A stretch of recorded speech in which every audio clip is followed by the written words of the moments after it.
സ്വർഗസ്ഥനായ പിതാവേ, അവിടുത്തെ രാജ്യം വരേണമേ.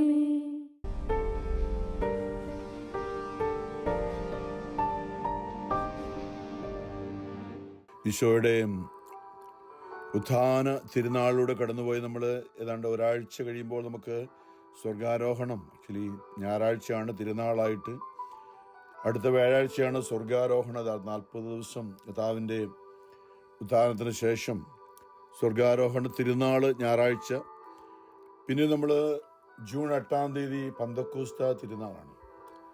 നമ്മൾ ഈ നാളുകളിൽ 2000 വർഷം മുമ്പ് നടന്ന വലിയ മഹത്തായ സംഭവങ്ങളും യേശുവിൻ്റെ പീഡാസഹനവും കുരിശുമരണവും ഉത്ഥാനവും സ്വർഗാരോഹണവും, പന്തക്കുസ്ത നാളിൽ പരിശുദ്ധാത്മാവ് യേശുവിന് വേണ്ടി, യേശുവിൽ വിശ്വസിച്ചുകൊണ്ട് കാത്തിരുന്ന പരിശുദ്ധ അമ്മയോടൊപ്പം അപ്പസ്തോലന്മാരും ബാക്കി ഭക്തജനങ്ങളും സ്ത്രീകളും ഒക്കെ അടങ്ങുന്ന അപ്പസ്തോലൊപ്പം 1 വായിക്കുന്ന 120ഓളം പേരടങ്ങുന്ന ഒരു സമൂഹത്തിലേക്ക് കാത്തിരുന്ന് ഹൃദയം ഒരുക്കി സ്നേഹത്തിൽ നിറഞ്ഞുകൊണ്ട് എല്ലാവരോടും ക്ഷമിച്ചുകൊണ്ട് അവരുടെ ജീവിതത്തിൽ സംഭവിച്ചതെല്ലാം, യേശുവിന് സംഭവിച്ചതെല്ലാം അത് ദൈവവചനപ്രകാരം നിറവേറേണ്ടതായിരുന്നു. അത് ആരും പീലാത്തോസ് യേശുവിനെ മരണത്തിന് വിധിച്ചതുകൊണ്ടോ യഹൂദ പ്രമാണികൾ യേശുവിനെ മരണത്തിന് ഏൽപ്പിച്ചു കൊടുത്തതുകൊണ്ടോ യൂദാസ് ഒറ്റിക്കൊടുത്തുകൊണ്ടോ ഒന്നും അല്ല. അതെല്ലാം സംഭവിക്കേണ്ടതായിരുന്നു. അതെല്ലാം അനാദി മുതലേ ദൈവം മനസ്സിൽ കണ്ട കാര്യങ്ങളാണ്. അതെല്ലാം തിരുവചനങ്ങളിലൂടെ, പ്രവാചക ഗ്രന്ഥങ്ങളിലൂടെ ദൈവം നേരത്തെ മുൻകൂട്ടി പറഞ്ഞ കാര്യങ്ങളാണ്. സങ്കീർത്തന പുസ്തകങ്ങളിലും ഒക്കെ കർത്താവ് മുൻകൂട്ടി പറഞ്ഞ കാര്യങ്ങളാണ് നടന്നതെന്ന് അപ്പസ്തോലന്മാരുടെ നടപടിയിൽ നമ്മൾ വായിക്കുന്നതിനാണ്. അതായത് ഈ എമ്മാവൂസിലേക്ക് പോയ 2 അപ്പസ്തോലന്മാർ ശിഷ്യന്മാരെ ലൂക്കാസ് നമ്മൾ വായിക്കുന്ന, അവര് 2 പേര് ജെറുസലേമിൽ നിന്ന് ഓടിപ്പോവുകയാണ്. അവിടെ നടക്കുന്ന ഭയങ്കര ഉഗ്രപീഡനമുണ്ടായപ്പോൾ സ്തെഫാനോസ് വധിക്കപ്പെട്ടു, എല്ലാവരും പീഡിപ്പിക്കപ്പെടുന്നു. അപ്പോൾ അവിടെ നിന്നാൽ തങ്ങളുടെ ജീവന് അപകടത്തിലാകുമെന്ന് കരുതി 2 പേര് അവിടെ നിന്നും ഓടിപ്പോവുകയാണ്. എന്നാൽ നമുക്കറിയാം, ഈശോ അവരോട് പറയുന്ന ഒരു കാര്യമുണ്ട്. ലൂക്കാ സുവിശേഷത്തിന്റെ ഏറ്റവും ഒടുവിലത്തെ അധ്യായത്തിൽ, നിങ്ങൾ ആരും ഈ പട്ടണം വിട്ടു പോകരുത് എന്ന് പറയുമ്പോൾ, ഇത് പീഡകളുടെ സ്ഥലമായിരിക്കും. എവിടെയാണ് നിങ്ങളുടെ നാഥനായ യേശു ക്രിസ്തു അതികഠോരമായി വഞ്ചിക്കപ്പെടുന്നതും പീഡിപ്പിക്കപ്പെടുന്നതും കുരിശു മരണത്തിന് വിധിക്കപ്പെടുന്നതും, കുരിശു വഹിച്ചുകൊണ്ട് ഈ പട്ടണത്തിലൂടെ ജെറുസലേമിന്റെ തെരുവുകളിലൂടെ അവരെ വലിച്ചിഴിച്ചു കൊണ്ടുപോയി പട്ടണത്തിന് പുറത്തു കൊണ്ടുപോയി അവനെ ക്രൂശിച്ച് അവൻ മരിക്കും. നിങ്ങളുടെ പീഡകളുടെ സ്ഥലമാണിത്, ഈ ജെറുസലേം. അപ്പൊ ഈശോ പറയുകയാണ്, ഉത്ഥാനത്തിന് ശേഷം കർത്താവ് അവർക്ക് പ്രത്യക്ഷപ്പെട്ടപ്പോൾ ലൂക്കാ 24 അവരോട് പറയുന്നത്, നിങ്ങൾ ആരും ഈ പട്ടണം വിട്ടു പോകരുത്. എന്നിൽ നിന്ന് നിങ്ങൾ കേട്ട പിതാവിന്റെ വാഗ്ദാനമായ പരിശുദ്ധാത്മാവിന് വേണ്ടി കാത്തിരിക്കുവിൻ. ലൂക്കാ 24 ഉത്ഥാനം ചെയ്ത ശിഷ്യന്മാര് അപ്പസ്തോലന്മാർക്ക്, ഉത്ഥാനം ചെയ്ത യേശു അപ്പസ്തോലന്മാർക്ക് പ്രത്യക്ഷപ്പെട്ട് അവരോട് പറഞ്ഞതാണ്, നിങ്ങൾ ഇവയ്ക്ക് സാക്ഷികളാണ്. ലൂക്കാ 24:48-49 എന്റെ പിതാവിന്റെ വാഗ്ദാനം നിങ്ങളുടെ മേൽ ഞാൻ അയക്കുന്നു. ഉന്നതത്തിൽ നിന്ന് ശക്തി ധരിക്കുന്നത് വരെ നഗരത്തിൽ തന്നെ വസിക്കുവിൻ. ഇത് നമ്മെ സംബന്ധിച്ചിടത്തോളം നമ്മളാരും ജെറുസലേം പട്ടണത്തിൽ പോയി ഇരിക്കുവാനല്ല, നേരെ മറിച്ച് നമ്മൾ യേശുവിനെ കണ്ടുമുട്ടാനായി നമ്മുടെ ജീവിതത്തിൻ്റെതായ സഹനങ്ങളിലൂടെ നാം കടന്നുപോയ അനുഭവങ്ങൾ, ഞാൻ പറയും, നമ്മുടെ ജെറുസലേം അനുഭവങ്ങളാണ്. നമ്മുടെ സഹനങ്ങളുടെ നടുവിൽ നമ്മൾ അവിടെ ക്രിസ്തു വെളിപ്പെടാനുള്ള നമ്മളുടെ സഹനത്തിന്റെ നടുവിലാണ് ക്രിസ്തു നമ്മുടെ ജീവിതത്തിൽ വെളിപ്പെട്ട് കിട്ടുന്നത്. ഞാൻ എൻ്റെ ആത്മീയ അനുഭവം പലപ്പോഴും പറഞ്ഞിട്ടുണ്ട് പുറകോട്ട്. ജീവിതത്തിന്റെ വലിയ ഒരു പ്രതിബന്ധത്തിന്റെ എൻ്റെ ഇളയ സഹോദരി രോഗിയായി മരിച്ചു പോകുമെന്ന് ഉറപ്പിച്ചു ഡോക്ടർമാർ. ചെന്നൈയിലെ ഏറ്റവും പ്രശസ്ത ഹോസ്പിറ്റലായ അപ്പോളോ ഹോസ്പിറ്റലിൽ കൊണ്ട് അഡ്മിറ്റ് ആക്കുക. അവിടെയുള്ള ഡോക്ടേഴ്സ് പറഞ്ഞു ഇവള് മരിച്ചു പോന്നു. അപ്പോൾ അവൾ മരിച്ചു പോകുന്നതിന് മുമ്പായിട്ട് കാണാൻ വേണ്ടിയാണ് നാട്ടിലേക്ക് ഞങ്ങൾ പോയത്. ആ സമയത്ത് ചെന്നൈയിലെ ഒരു ചാപ്പലില് ഞങ്ങൾ കുടുംബം മുഴുവനും ഒന്നിച്ചുകൂടി. എൻ്റെ സഹോദരി അവിടെ ഉണ്ടായിരുന്നു. ഞാൻ പറയും ഈ പെന്തക്കോസ്ത അനുഭവം എന്ന് ഞാൻ പറയും, അല്ലെങ്കിൽ ജെറുസലേം അനുഭവം എന്ന് പറയും. കാരണം ജീവിതത്തിൻ്റെതായ കണ്ണുനീരിൻ്റെ സമയമായി നമ്മൾ തീർച്ചയായും മരിച്ചു പോകുമെന്ന് ഡോക്ടർമാർ ഉറപ്പിച്ചു പറഞ്ഞിരിക്കുകയാണ്. അവിടെയാണ് വിശുദ്ധ കുർബാനയുടെ ആരാധനയിൽ 1990 നവംബർ 15 രാത്രിയിൽ ഞങ്ങൾ കുടുംബസമേതം, കുടുംബാംഗങ്ങൾ മാത്രമായ നാട്ടിലുള്ള കുടുംബങ്ങളും ഞാൻ ലീലുമായി അവിടെ ആരാധനയിൽ ഓൾ നൈറ്റ് എൻ്റെ സഹോദരിയോടൊത്ത് ആയിരിക്കുമ്പോൾ അവിടെ വെച്ചാണ് പല കാര്യങ്ങളും ദൈവം, അതായത് അപ്പസ്തോലന്മാര് ഈ അപ്പർ റൂമില്, അതായത് ഈ ജെറുസലേമിലെ അപ്പർ റൂമില് ഒന്നിച്ചുകൂടിയിരുന്ന ഈ എമ്മാവൂസിലേക്ക് ഓടിപ്പോയ അവരെ കർത്താവ് വഴിയിൽ വെച്ച്, ഉദ്ധാനം ചെയ്ത കർത്താവ് വഴിയിൽ വെച്ച് അവർക്ക് ഒരു രൂപത്തിൽ പ്രത്യക്ഷപ്പെട്ടുകൊണ്ട് അവരോട് സംസാരിച്ചുകൊണ്ട്, അവരെങ്ങോട്ടാണ് നിങ്ങൾ പോകുന്നത്? ഞങ്ങൾ പോകുകയാണ്, ഞങ്ങൾ ഇനിയും ജെറുസലേമിൽ നിന്നിട്ട് കാര്യമൊന്നുമില്ല എന്ന് പറഞ്ഞപ്പോൾ അവരോട് സംസാരിക്കേണ്ട 7-8 മൈലോളം ദൂരം യാത്ര ചെയ്ത് അവരോടുകൂടി കർത്താവ് സംസാരിച്ചുകൊണ്ട് വിശുദ്ധ കുർബാനയുടെ അപ്പം അവർ ആ സത്രത്തിൽ പ്രവേശിച്ചപ്പോൾ അവരെയും ക്ഷണിച്ചു.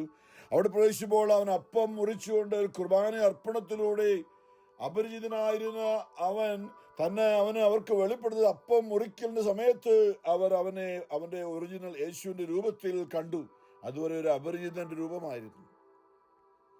8 മണിക്കൂറും അല്ലെ 8 മൈലും നടന്നപ്പോൾ ഈ പ്രവാചക ഗ്രന്ഥങ്ങളും പഴയ നിയമമൊക്കെ ഉദ്ധരിച്ചുകൊണ്ട് അവരെ, അല്ലയോ ഹൃദയം മന്ദീഭവിച്ചവരെ, അല്ലയോ ഫോഷന്മാരെ എന്നൊക്കെ വിളിച്ചുകൊണ്ടാണ് ഇതെല്ലാം സംഭവിക്കേണ്ടതായിരുന്നില്ല. ഇതെല്ലാം പ്രവാചക ഗ്രന്ഥങ്ങളിൽ പറഞ്ഞിട്ടുള്ളതാണെന്ന് പറഞ്ഞ് പ്രവാചക ഗ്രന്ഥങ്ങളിലുള്ള ആ ഉദ്ധരണികൾ മുഴുവനും യേശു അവരെ ഓർമ്മിപ്പിച്ചുകൊണ്ട്, യേശയ്യാ മുതൽ സകല സങ്കീർത്തനങ്ങളിലുള്ള എല്ലാ യേശുവിൻ്റെ പീഡാസഹനത്തെക്കുറിച്ചുള്ള സകല വചനങ്ങൾ ഉദ്ധരിച്ചുകൊണ്ട് അത് കേട്ടപ്പോൾ അവിടെ ഹൃദയം ജ്വലിച്ചു. പക്ഷേ യഥാർത്ഥത്തിൽ ആ ഭവനത്തിലെത്തിയപ്പോൾ യേശു അവരോട് കൂടി കയറി അപ്പം മുറിച്ച് ആശീർവദിച്ച് അവർക്ക് ആ അപ്പം മുറിച്ച സമയത്ത് ആ വ്യക്തിയെ, ആ അപരിചിതനെ യേശുവിന്റെ രൂപത്തിൽ അവർ തിരിച്ചറിഞ്ഞു.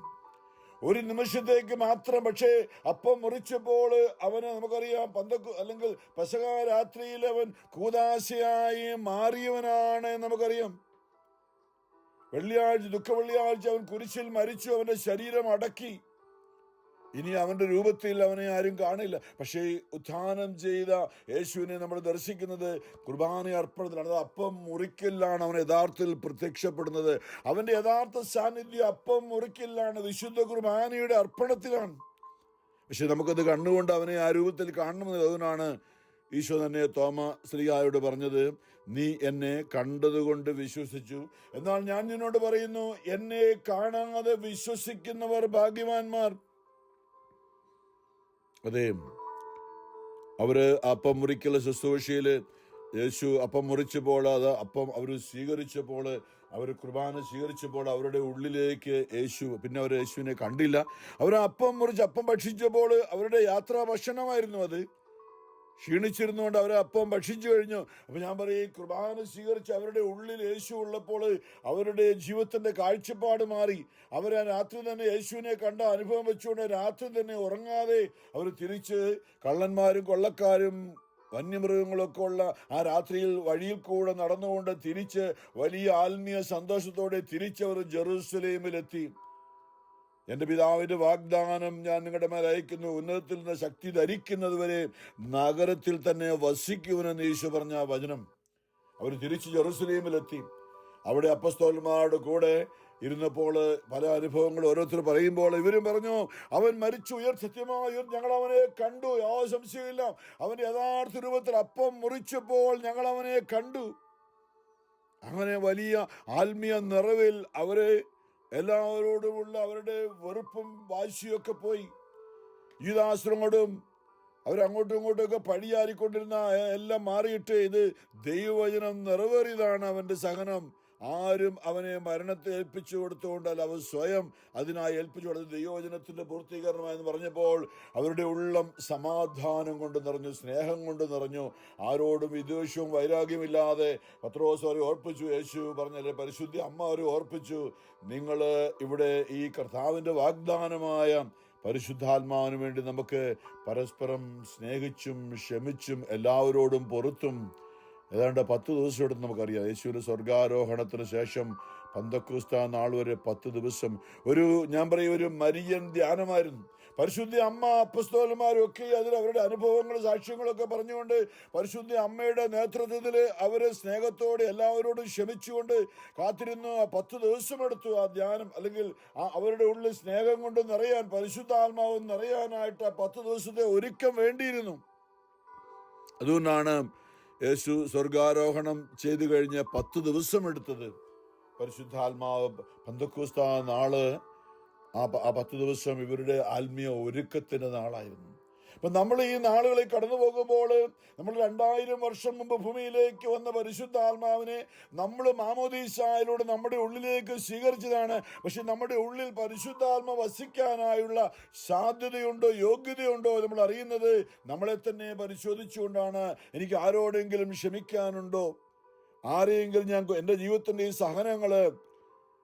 സഹനങ്ങൾ ആരെങ്കിലും, എൻ്റെ ഭാര്യയോ എൻ്റെ ഭർത്താവോ എൻ്റെ അമ്മായിമ്മയോ നാത്തൂനോ കുടുംബാംഗങ്ങള് മക്കളോ ബന്ധുക്കളോ ജോലി സ്ഥലത്തുള്ളവരോ മറ്റാരെങ്കിലുമാണ്, അല്ലെ ഏതെങ്കിലുമൊക്കെ ആൾക്കാരാണ്, അല്ലെ സഭയിലുള്ളവരാണ്, അല്ലെ കൂട്ടായ്മയുള്ളവരാണ്, അല്ലെ ആരെങ്കിലും രാജ്യത്തുള്ളവരാണ്, ഏതെങ്കിലും മറ്റുള്ള വിഭാഗക്കാരാണ് എന്നെ ഇങ്ങനെ പീഡിപ്പിക്കുന്നത് എന്ന് ചിന്തിക്കുന്നതിന് പകരം അവർ തിരിച്ചറിഞ്ഞതുപോലെ ദൈവവചനം നിറവേറുകയാണ്. ഞാനും ക്രിസ്തുവിന്റെ സഹനത്തിൽ പങ്കുചേരാൻ വിളിക്കപ്പെട്ട വ്യക്തിയാണ്. ഈ സഹനം ഇതിലൂടെ ഞാൻ കടന്നു പോകാൻ ദൈവം നിശ്ചയിച്ചിട്ടാണ് ഞാൻ കടന്നു പോകുന്നത്. ഇത് മറ്റാരും എനിക്ക് തന്ന സഹനമല്ല. ഫിലിപ്പിയരിൽ പറയുന്ന പോലെ യേശു ക്രിസ്തുവിൽ വിശ്വസിക്കാൻ മാത്രമല്ല, അവന്റെ നാമത്തെ പ്രതി സഹിക്കാനുള്ള ഭാഗ്യം കൂടി നമുക്ക് ലഭിച്ചിരിക്കുന്നു. അതായത് സഹനത്തിലൂടെയാണ് നാം വിശുദ്ധീകരിക്കുക. എന്നിലൊക്കെ ചിന്തിച്ചതുപോലെ ഞാൻ നിങ്ങളെ ശുദ്ധിയ ദേശീയ 43 പറഞ്ഞതുപോലെ കഷ്ടതയുടെ ചൂളയിലാണ്. സ്വർണവും വെള്ളി ശുദ്ധി ചെയ്യുന്നത് പോലെ തീച്ചൂളയിലെല്ലാം കഷ്ടതയാകുന്ന തീച്ചൂളയിലാണ് ഞാൻ നിങ്ങളെ ശുദ്ധിയത എനിക്ക് വേണ്ടി അതായത് ദൈവത്തിന് വേണ്ടിയാണ് നമ്മൾ സഹിക്കുന്നതെന്ന്. അതായത് നമ്മൾ സഹനത്തിലൂടെ വിശുദ്ധീകരിക്കപ്പെട്ട് ദൈവത്തിന് നമ്മുടെ ആത്മാവിൽ വസിക്കാനുള്ള, ഞാൻ പറഞ്ഞു വന്ന ഞങ്ങളുടെ കുടുംബത്തിന്റെ ആ സഹനം കണ്ണുനീരോടെ അല്ലാതെ അവിടെ ഇരിക്കാൻ, അവിടെ നിന്ന് ധ്യാനമോ ശുശ്രൂഷയോ ഒന്നും ഞാൻ ഓർക്കുന്നില്ല, പാട്ടൊക്കെ ഓർക്കുന്നില്ല. പക്ഷേ അവിടെ ഇരുന്ന് കരയുകയായിരുന്നു. രാത്രി 12 വൈകുന്നേരം 6 തൊട്ട് രാവിലെ 6 വരെയുള്ള ശുശ്രൂഷയിൽ ഞാൻ കരയുകയായിരുന്നു. ഞാൻ പറയും കണ്ണുനീരൊഴുകി ഞാൻ ഇരുന്ന നിലത്തിരുന്ന കാർപ്പറ്റൊക്കെ എൻ്റെ കണ്ണുനീരും മൂക്കളയും കൊണ്ട് നിറഞ്ഞ് ഞാൻ ഓർക്കുന്നുണ്ട്. കാരണം എൻ്റെ പെങ്ങളും മരിക്കുകയാണ്, അവൾ കൂടെയുണ്ട് അവിടെ. അധികം താമസിച്ച് അവൾ മരിക്കും എല്ലാവരും. പക്ഷെ ആ ഒരു അവസ്ഥയിലാണ് പൗലോസ് പറഞ്ഞതുപോലെ നിന്റെ ബലഹീനതയിലാണ്, നിന്റെ സഹനത്തിന്റെ നടുവിലാണ് ഞാൻ നിങ്ങളുടെ ആത്മാവിലേക്ക് ഇറങ്ങി വരുന്നത്. നിങ്ങളുടെ ബലഹീനതയിലാണ് എൻ്റെ ശക്തി നിന്നിൽ പ്രകടമാകാൻ പോകുന്നത്. അവിടെ നമുക്ക് സമ്പത്തോ ഡോക്ടർമാരുടെ കഴിവോ മികവോ ഹോസ്പിറ്റലിൻ്റെതായിട്ടുള്ള ഒന്നുമോ ആശ്രയിക്കാനില്ല. ഞാൻ പറഞ്ഞതുപോലെ ബലിവേദിയിൽ എഴുന്നള്ളിച്ച് വെച്ചിരുന്ന സക്രാരിയിലേക്ക് ഒരു നിമിഷത്തേക്ക് നോക്കാനുള്ളൊരു പ്രേരണ കിട്ടി. ഞാനിങ്ങനെ ചിന്തിച്ചു, ഈ അനേക സംഭവങ്ങൾ ബൈബിളിൽ പറഞ്ഞിട്ടുണ്ട്. യേശുവിൻ്റെ സാന്നിധ്യമാണ് വിശുദ്ധ കുർബാന. ഒരു അനുഭവം അതുവരെ ഉണ്ടായിട്ടില്ല. അപ്പൊ ഞാനീ ചിന്തിക്കാൻ തുടങ്ങി, സത്യമായി നീ ഇപ്പോൾ ഇവിടെ ഉണ്ടെങ്കിൽ തീർച്ചയായിട്ടും നീ യേശു ആണെങ്കിൽ നിനക്ക് സത്യമായിട്ടും 2000 വർഷം മുമ്പ് എത്രയോ കുഷ്ഠരോഗികളെ സുഖപ്പെടുത്തി മരിച്ചവരെ ഉയർപ്പിച്ചവനാണ്. നിന്റെ സാന്നിധ്യമാണ് വിശുദ്ധ കുർബാനയിലെങ്കിൽ തീർച്ചയായും എൻ്റെ പെങ്ങൾക്ക് സൗഖ്യം തരാൻ നിനക്ക് സാധിക്കും. പക്ഷെ അവിടെ ഞാൻ പറഞ്ഞല്ലോ, അമേരിക്കയിൽ വന്ന് 5 വർഷം കുമ്പസാരിക്കാതെ നടന്ന വ്യക്തിയാണ് ഞാൻ. ആ രാത്രിയിൽ ആദ്യമായി പെങ്ങളെ ഓർത്ത്, എൻ്റെ കുറവ് മൂലമാണ് അവർക്ക് എന്തെങ്കിലും സൗഖ്യത്തിന് കുറവുള്ളതെങ്കിൽ അതിനുവേണ്ടി ഞാൻ എന്നെ തന്നെ വിശുദ്ധീകരിക്കാൻ ഒരു പ്രേരണ കിട്ടി. അന്ന് രാത്രിയിൽ 5 വർഷമുള്ള ആദ്യമായി കുമ്പസാരിച്ച് നല്ലൊരു കുമ്പസാരം നമ്മുടെ സമയമെടുത്തു. പിന്നെ അടുത്ത് നമുക്കറിയാം, എല്ലാവരോടും ക്ഷമിക്കാനായിട്ട് അച്ഛൻ ഞങ്ങളെ ശുശ്രൂഷ ചെയ്യുന്ന ബഹനോട്ട് പീറ്റർ അച്ഛൻ പറഞ്ഞു. അപ്പം അങ്ങോട്ടും ഇങ്ങോട്ടും എല്ലാം ആരാധനയിടയിൽ തന്നെ അങ്ങോട്ടും ഇങ്ങോട്ടൊക്കെ പോയി ക്ഷമ ചോദിക്കാനും കാല് പിടിക്കാനും കെട്ടിപ്പിടിക്കാനും കരയുവാനും ഒക്കെ സാധിച്ചു. എല്ലാവരോടും ക്ഷമ ചോദിക്കാനും ക്ഷമ കൊടുക്കുവാനൊക്കെ സാധിച്ചു. പിന്നെയുള്ളവരെ അവിടെയാണ് പന്തക്കോസ്തായുടെ അനുഭവമാണ്. പരിശുദ്ധാത്മാവ് വീണ്ടും ആ കുടുംബത്തിലേക്ക് ഇറങ്ങി വന്നുകൊണ്ട് ഞാൻ പറയും, ആ രാത്രിയിൽ എൻ്റെ പെങ്ങളെ കർത്താവ് സൗഖ്യപ്പെടുത്തി. ഏതാനും ദിവസം എടുത്തത് വെളിച്ചത്ത് വരാൻ, തിരിച്ചറിയാം. പക്ഷേ ആ രാത്രിയിലാണ് യേശുവിന്റെ ദിവ്യകാരുണ്യ സാന്നിധ്യത്തിൽ അപ്പം മുറിക്കൽ കുർബാനയോടെ ഉണ്ട്. ആ നല്ലൊരു കുമ്പസാരം കഴിഞ്ഞ് പരസ്പരം ക്ഷമിച്ചുകൊണ്ട് കർത്താവിനോട് അനുരഞ്ജനപ്പെട്ടുകൊണ്ട് വിശുദ്ധ കുർബാന സ്വീകരിച്ചപ്പോൾ അവിടെ ഞാൻ പറയും, എൻ്റെ വീണ്ടും ജനനമായിരുന്നു ആ രാത്രിയിലെന്നും. അതെ, നമ്മുടെയൊക്കെ ജീവിതങ്ങളിൽ ഇന്നുമുള്ള സഹനങ്ങൾ നമ്മൾ വീണ്ടും ജനനത്തിനായി നിക്കോദെമോസിനോട് ഈശോ പറഞ്ഞതുപോലെ യേശുവിനെ രാത്രിയിൽ കാണാൻ ഒന്ന് സപ്പോർട്ട് ചെയ്യാനായിട്ട് വന്ന ഈശോ യോഹന്നാൻ 3 ഞാൻ നിന്നോട് പറയുന്നു, നീ വീണ്ടും ജനിക്കുന്നില്ല എങ്കിൽ ദൈവരാജ്യം കാണുകയില്ല. നീ വീണ്ടും ജനിക്കുന്നില്ലെങ്കിൽ ദൈവരാജ്യത്തിൽ പ്രവേശിക്കുകയില്ല. നിക്കോദെമോസിന് മനസ്സിലാതെ, എങ്ങനെയാണ് ഞാൻ വീണ്ടും അമ്മയുടെ ഉദരത്തിൽ പ്രവേശിച്ച് വീണ്ടും ജനിക്കണമോ? ഇല്ല. ഈശോ പറഞ്ഞു, അങ്ങനെ ജനിച്ചാൽ നീ ഇപ്പോഴുള്ളത് തന്നെ ആയിരിക്കും, വ്യത്യാസമൊന്നുമില്ല. പക്ഷേ നീ പിതാവിൽ നിന്ന് ജനിക്കണം. സ്വർഗത്തിലെ ഇന്ന് നിന്റെ അമ്മയുടെ മകനായി, അപ്പന്റെ മകനായി ഭൂമിയിൽ ജനിച്ചെങ്കിൽ നീ സ്വർഗത്തിലെ പിതാവിന്റെ മകളായി നിങ്ങൾ മാറണം. അമ്മയും അപ്പനും നമ്മളെ സ്നേഹിച്ചതുപോലെ സ്വർഗത്തിലെ പിതാവും നമ്മളെ സ്നേഹിക്കണം. നമ്മുടെ കുഞ്ഞുനാൾ നമ്മുടെ അമ്മച്ചിയെന്നോ ഡാഡിയെന്നോ അല്ലെങ്കിൽ അപ്പായെന്നോ അമ്മച്ചിയെന്നോ അല്ലെങ്കിൽ ഡാഡിയെന്നോ ഒക്കെ വിളിച്ചതുപോലെ സ്വർഗത്തിലെ പിതാവിനെ ഹൃദയം തുറന്നുകൊണ്ട് എൻ്റെ അപ്പാ എന്ന്, നീ എൻ്റെ അമ്മയെക്കാൾ എന്നെ സ്നേഹിക്കുന്നൊരു ദൈവമാണെന്ന് ഉള്ള ഒരു അറിവിലേക്ക് വരാനായിട്ട്, അവിടെയാണ് നമ്മൾ സ്വർഗത്തിലെ പിതാവിന്റെ, അതായത് പാപങ്ങളെ ഉപേക്ഷിച്ചുകൊണ്ട് ദൈവത്തിന്റെ സാന്നിധ്യം ആത്മാവിൽ വന്നറിയാൻ ആഗ്രഹിച്ചുകൊണ്ട് ആ 120ഓളം പേര് പരിശുദ്ധ അമ്മയുടെ നേതൃത്വത്തിൽ നിന്ന് ആഗ്രഹിച്ചതുപോലെ നാം ആഗ്രഹിക്കുമ്പോൾ അവിടേക്ക് നമ്മുടെ ഉള്ളിൽ മാമോദീസായോട് നാം സ്വീകരിച്ച ആ പരിശുദ്ധാത്മാവ് വീണ്ടും നമ്മുടെ ആത്മാവിൽ വന്നിറഞ്ഞുകൊണ്ട് നമുക്ക് ദൈവത്തെ അപ്പാ എന്ന ഹൃദയത്തിന്റെ ഉള്ളിൽ നിന്ന് ആരുടെയും പ്രേരണയില്ലാതെ, പൗലോസ് അപ്പോസ്തലന്റെ ഭാഷയിൽ പറഞ്ഞാൽ ഗലാത്യർക്കുള്ള ലേഖനത്തിൽ പൗലോസ് പറയുന്നത് ഇങ്ങനെയാണ്, ഞാൻ ആരുടെയും മനുഷ്യന്റെ പ്രേരണയാലല്ല. ഗലാത്യർ 1 തുടങ്ങുന്നത് ഇങ്ങനെയാണ്, മനുഷ്യരിൽ നിന്നോ മനുഷ്യൻ മുഖേനയോ അല്ല, യേശു ക്രിസ്തു മുഖേനയും അവനെ മരിച്ചുവെന്ന് ഉയർപ്പിച്ച പിതാവ് മുഖേനയും അപ്പോസ്തലനായിരിക്കുന്ന പൗലോസായ ഞാനും എന്നോടുകൂടെയുള്ള എല്ലാ സഹോദരരും ഗലാത്തിയിലെ സഭകൾക്ക് എഴുതുന്നത്. ഇപ്പോൾ വീണ്ടും പറയാണ്, സഹോദരരെ 11 പറയാണ്, ഞാൻ പ്രസംഗിച്ച സുവിശേഷം മാനുഷികമല്ല എന്ന് ഞാൻ നിങ്ങളെ അറിയിക്കുന്നു. എന്തെന്നാൽ മനുഷ്യനിൽ നിന്നല്ല ഞാനത് സ്വീകരിച്ചത്.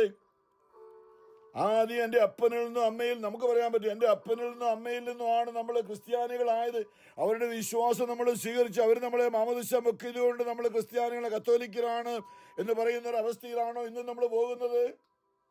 അതോ ദൈവം യേശുക്രിസ്തുവിന്റെ ഒരു വെളിപാട് അല്ലെങ്കിൽ യേശുക്രിസ്തുവിന്റെ ഒരു ആത്മീയ അനുഭവം മനുഷ്യരിൽ നിന്നല്ല ഞാൻ അത് സ്വീകരിച്ചത്, ആരും അതെന്നെ പഠിപ്പിച്ചതുമില്ല, യേശുക്രിസ്തുവിന്റെ വെളിപാടിലൂടെയാണ് അത് എനിക്ക് ലഭിച്ചത്. നമുക്കറിയാം ആ സംഭവം അല്ലെ, ഡമാസ്കസിലേക്ക് കുതിരപ്പുറത്ത് പാഞ്ഞു പോകുമ്പോൾ ഉത്ഥാനം സ്വർഗത്തിലേക്ക് ആരോഹണം ചെയ്തു പോയ ആ കർത്താവ് ക്രിസ്തു തന്നെ ശൗൽ ശൗൽ നീ എന്തിനാണ് എന്നെ പീഡിപ്പിക്കുന്നത്? ആരാണ് കർത്താവ്? അങ്ങ് നീ പീഡിപ്പിക്കുന്ന ക്രിസ്തുവാണ് ഞാൻ. പ്രിയമുള്ളവരെ, ഒരുപക്ഷെ നമുക്ക് സ്വരം കാതിൽ കേൾക്കണമെന്നില്ല. പക്ഷെ നമ്മൾ മറ്റുള്ളവരെ വേദനിപ്പിക്കുമ്പോൾ, മറ്റുള്ളവർ ക്ഷമിക്കാതിരിക്കുമ്പോൾ ക്രിസ്തുവിനോടാണ് ക്ഷമിക്കാതിരിക്കുന്നത്. അവനെയാണ് നാം പീഡിപ്പിക്കുന്ന ഒരു ആത്മീയ അറിവിൽ വന്നുകൊണ്ട് എല്ലാവരോടും ക്ഷമിക്കാൻ, ക്രിസ്തുവിനെ പ്രീതിപ്പെടുത്തണമെങ്കിൽ ഞാൻ വേറൊന്നും ചെയ്യേണ്ട, ഞാൻ മറ്റുള്ളവരോട് ക്ഷമിച്ചാൽ മതി. മറ്റുള്ളവരെ എന്നെ പോലെ ദൈവം സ്നേഹിക്കുന്നുള്ള അറിവിൽ എല്ലാവരോടും ക്ഷമിക്കാൻ എനിക്ക് സാധിച്ചാൽ ഞാൻ ക്രിസ്തുവിനെ സ്നേഹിക്കുന്ന അല്ലെ ക്രിസ്തുവിനെ പ്രീതിപ്പെടുത്തുന്ന ഒരു വ്യക്തിയായി ഞാൻ മാറുകയാണ്. ഇത് വലിയൊരു മേഖലയാണ് പ്രിയമുള്ളവരെ.